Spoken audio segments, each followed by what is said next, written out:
Hello and welcome to this video. Today I'm going to make a tiny village inside of this salt container.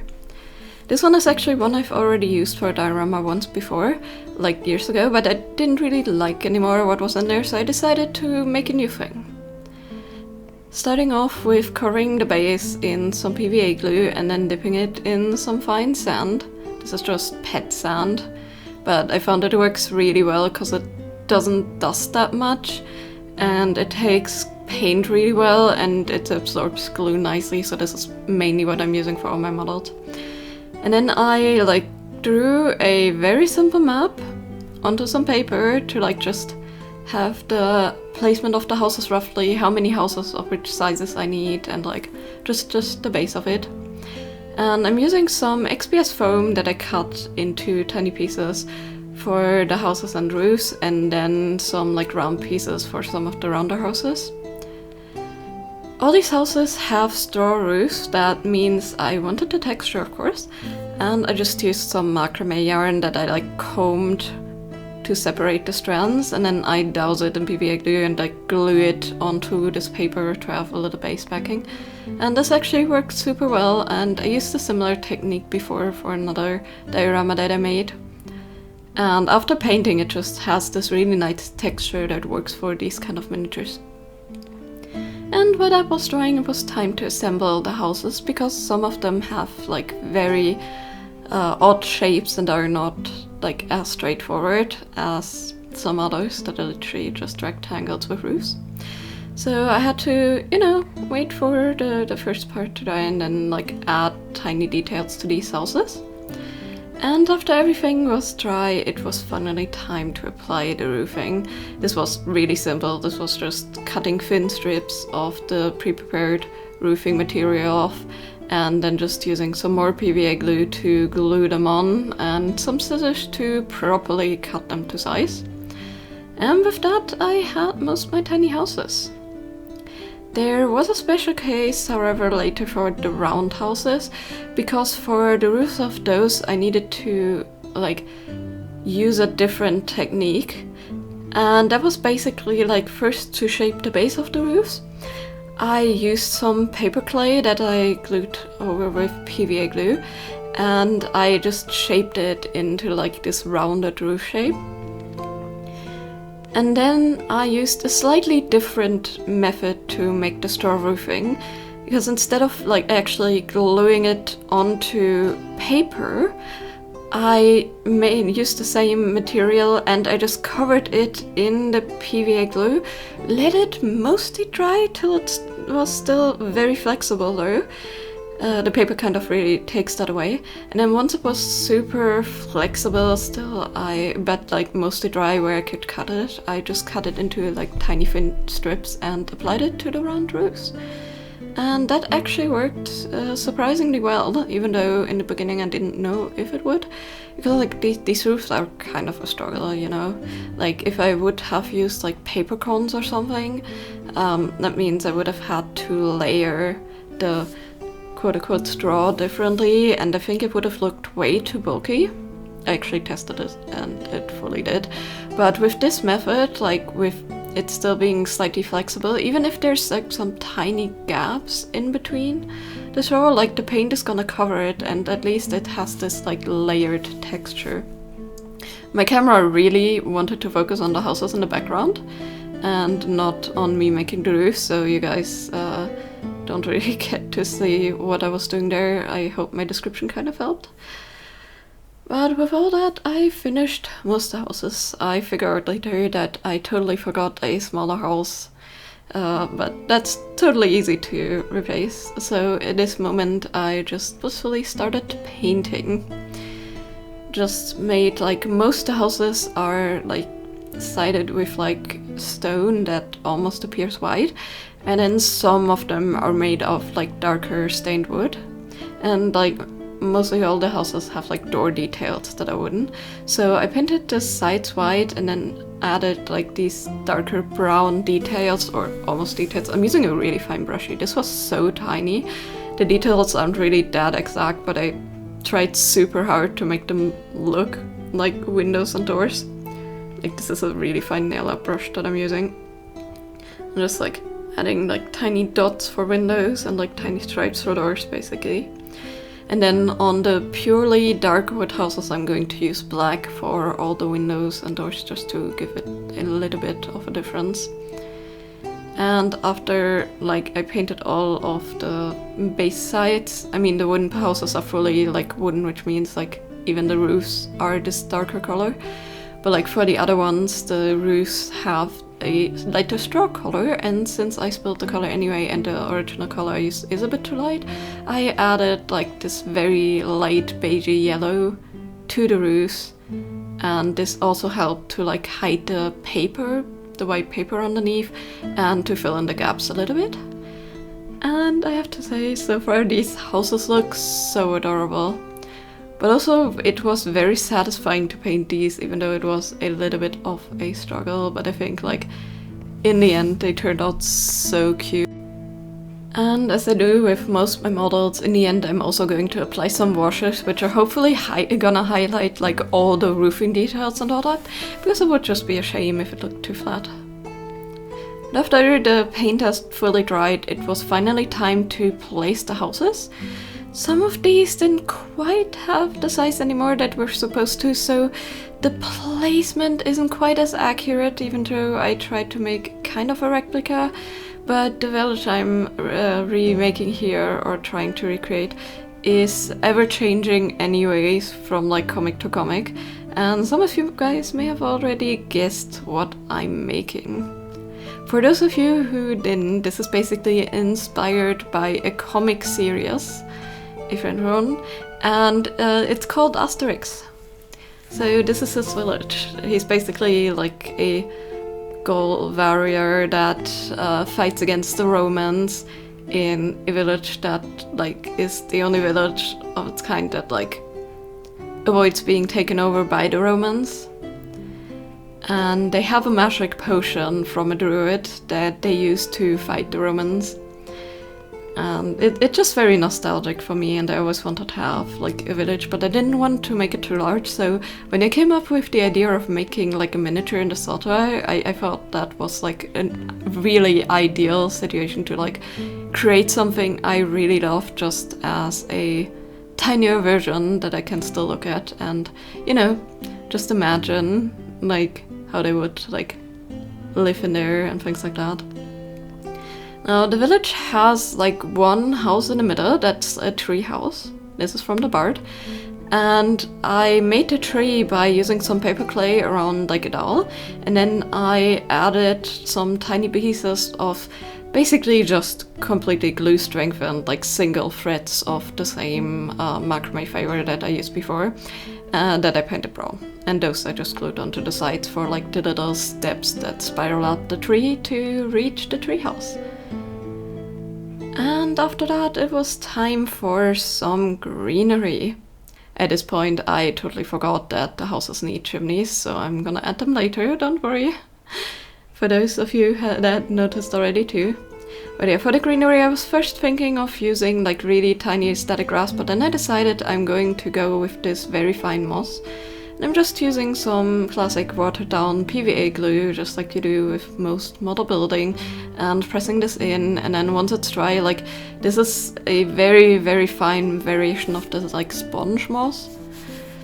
But once it's dry, that means I can like brush it off and it will leave like a thin, nicely textured, but still like very lush piece of grass.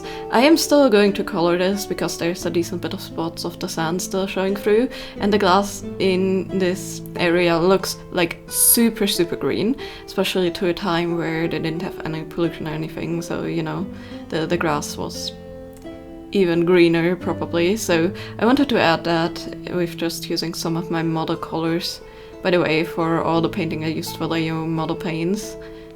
I just really liked them, and they work really well, and they have a great color selection. And in this case I just watered them down a little bit and dabbed them onto the moss.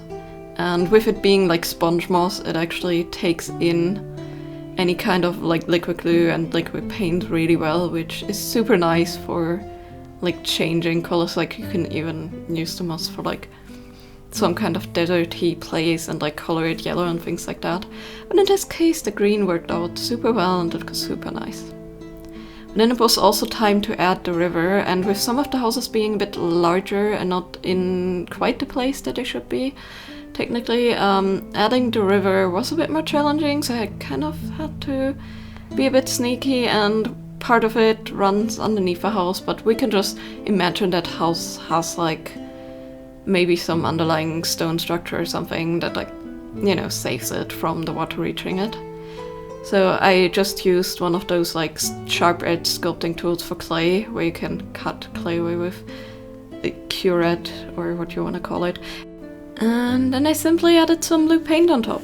And once this dries, I'm also going to add some texture paste that will dry a bit shiny and give the water more texture. And I also, at this point, added the quarry, because there is a stonemason that makes menhirs. And he needs his little like stones, or his little like rock formations that he gets his stones for making those menhirs. So I added those with some roughly chopped and layered pieces of foam. And then I also wanted to add some bridges. And these were just some leftover straw from the rooftops that I colored brown and then like bent slightly and put sideways. Some of these bridges usually have like side railings and things like that. I just ignore this on this like scale. I found that a decent bit of times when you work in like smaller scales, you just cannot always like get all the details in place that you would have usually wanted to. But, you know, you kind of have to compromise and just go for what you think will hint at what it could look like. And that's precisely what I did. And after the stones were dry, it was time to color them with some grey, and I'm going to later add some dry brushing to highlight them a bit more. And at this point I just went back in with some paints to like fix some of the roofing. And then I noticed at this point I missed the chimneys. So I cut up some tiny toothpicks and I like cut them at angles with my X-Acto knife, just like carved away the angles a little bit so they would sit straight on the roofs and point upwards. And then again, just using some PVA glue, glued them on. And of course I needed to paint them later once they were dry. But first I decided to paint the little dry brushing on the stones, which was literally just some lighter greys and a little bit of like almost white, with a very roughed up brush to have like a very rough stone texture. And as you can see, that worked super well to highlight all the nooks and crannies and details. And it just is one of my favorite technique, like using washes to like highlight all the recessed details and using dry brushes to highlight all like the details that like poke out a little bit more in these kind of models is just two of my favorite things, because it really shows you all the textures you added, and it's just so easy and so much fun. And at this point all the chimneys were dry, so it was time to paint them. I basically painted them white first, and then I'm adding like a teeny tiny bit of grey on top to like hint at a little bit of depth in the middle. And I'm also adding some very light grey and like a beigey tone in like small tiny dots all around to give the like chimneys some bit of stone variation, because they're like usually made of like decently colorful stones, at least in the cartoon. And at this point I also noticed that I messed up and forgot the tiny house there. So I made a little bit of a smaller version, and this one actually doesn't have a straw roof because that would have been too large, so it just has some foam. And then I added a little bit of a leftover piece from a toothpick, like a figure one, to also add a tiny little well in the middle of the village, because, you know, they need a little well. And then it was time to add the water texture paste, and this is just like a heavy body acrylic medium, I guess, that dries clear, and it like just, you know, adds a nice bit of texture, but it dries clear as like any clear varnish would, basically. But it's just a little bit thicker, and I think it will add like the right amount of texture by just using a tiny brush to apply it just to the river. But I also had to clean up a little bit because I got it like all over some of the bridges and houses, but that was okay and it was an easy cleanup in the end, and this stuff takes ages to dry anyways, so I had a little bit more working time. Another thing I'm missing is the outside walls, and these are just balustrades, so outside wood walls. And for those, I first thought of using the same method that I did for the straw roofs, but I didn't really have any thread that I liked. And then I remembered that I have a lot of cut off pieces from my dried off bits of basil plant, and these I like kept, like these really tiny ones, as like used for like twigs and things like that for my model train layout, and I still have a lot of them lying around, so I thought, why not try using these? So I cut them up with some scissors in tiny pieces and then used the same method basically, just without the paper that I used for the straw roof, just covering them in PVA glue and then using like my little silicone shaper to like line them up. And afterwards I had all of these wall pieces that I could glue in place around it, the entire village, and I just painted them brown, same brown as I did the houses so they would blend in. I kind of left the tops as they are because they are a little bit lighter usually, and some of these walls are like really rough looking because like the branches I used aren't quite as straight, so sometimes they overlap a little bit, but I think that's very fitting, like imagining that the village has been around for quite some time and they had to fix it multiple times, and it just gotten a little bit rougher over the years with like the placement they used. And it also looks like a lot of the stumps that they use for making the outer walls still have the bark on and are rougher in general. And with the darkness, they're probably like some kind of pine tree or something, which likely also, you know, has a bit more texture. So I think this was very fitting. And yes, this actually took as long as it looked like it did. Like I sped it up a great bit, but sorting all of the tiny pieces to have enough length to surround this entire village took like about 2.5 hours just to have the base done. The painting and then gluing them in was really easy. By the end of it, I added some like tiny doors to act as gates, and it actually looked super cute. I then mixed up some of these trees to add as bushes, and you guys will have noticed that there's already some trees in place. My camera sadly didn't properly record, like I have one file that is corrupted, which is the first corrupted file I have in a while, surprisingly. But basically, like for some reason when I placed the trees it didn't. These trees are just like trees from like a tree set for miniature trains, which is just a lot of branches with like a lot of glue and then flocking thrown onto them, and you can cut them into like tiny bushes, seedlings and trees as like kind of how you want to, like in the shapes you want, whatever you need for your model. So these were ideal for the tiny trees in the village because they had like some teeny tiny branches, and I just had to pick up the tiniest of them that had like the nicest bit of flocking on them, and I just placed them roughly. And then for like the little trees and foliage from the outside, as you could see, like mixing that same like cut off basically with also some of the branches, just with some glue, and then spreading it around the outside of the walls. Just, you know, they're decently overgrown from the outside, and that also hides like the glue lines and the unevenness on the bottom, so that worked out super nicely. And after all that, it was just time to do the final wash, which means some like darker brown to highlight all of the straw, and then some black to highlight the browns. And here you have my finished miniature. I have to say, I'm absolutely in love with it. It looks a bit rough when you like look at it closer, but like all these houses are way smaller than my fingernails. So considering all that, I think like all the details I managed to put in there are absolutely amazing.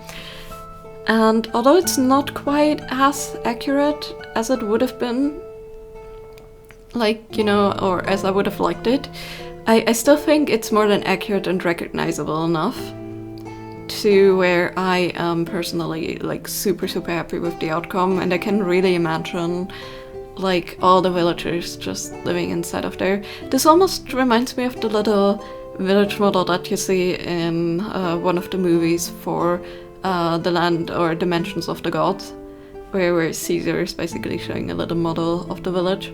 I think this one like kind of resembles that a little bit, and it's just so damn cute. This is, of course, as I mentioned, only one variation of the village. There's like a bajillion different ones, and it was rebuilt after it was burned down and things like that, like story-wise.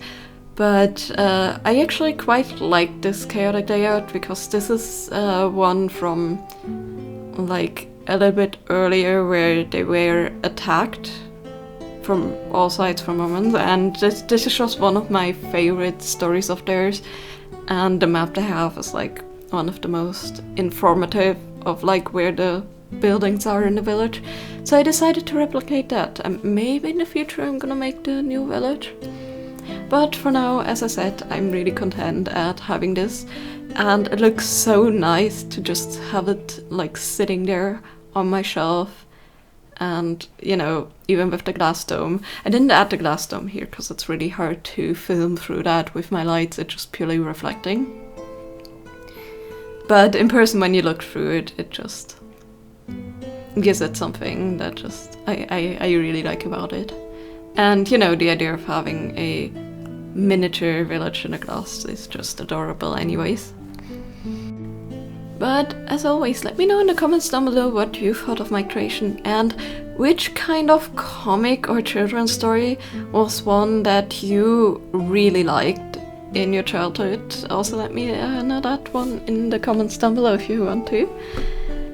And as always, I hope you have a great day. See you next time. Bye bye!